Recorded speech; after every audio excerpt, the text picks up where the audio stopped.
మార్కెట్లో కొనుక్కునే మాజాని మన ఇంట్లో ఎటువంటి ప్రిజర్వేటివ్స్ లేకుండా మన ఇంట్లో ఉన్న మామిడి పళ్ళతో చక్కగా ఫ్రెష్గా ప్రిపేర్ చేసేసుకోవచ్చు. ఈ మాజా మనం బాటిల్లో కొనుక్కునే మాజా కంటే చాలా టేస్టీగా ఉంటుంది, చాలా బాగుంటుంది.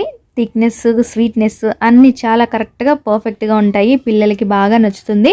సో దీనికోసం అయితే 3 పండిన మామిడి పళ్ళు అలాగే ఒక పచ్చి మామిడి పండు తీసుకొని మామిడి పళ్ళని చక్కగా పీల్ తీసేసి, మెత్తటి కాయలైతే పల్ప్ తీసుకుని, ముక్కలు కోసే కాయలైతే ముక్కలు కట్ చేసేసుకుని చక్కగా కుక్కర్లో వేసేసుకొని 1 కప్పు మామిడి ముక్కలకి 1/2 కప్పు వరకు పంచదార, లీటర్ నీళ్లు యాడ్ చేసుకోవాలి.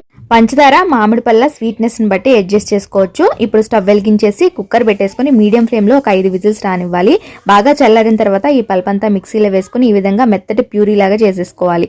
ఇప్పుడు స్ట్రైనర్లోకి ఈ ప్యూరీ అంతా వేసేసుకొని చక్కగా గరిటె పెట్టేసి తిప్పేసుకోవాలి. థిక్నెస్ అడ్జస్ట్ చేసుకోవడానికి కాస్త కాచి చల్లార్చిన నీళ్లు పోసుకొని, స్వీట్నెస్ సరిపోకపోతే కొంచెం షుగర్ యాడ్ చేసుకోవచ్చు. తర్వాత ఇంకా దీన్ని చక్కగా గ్లాస్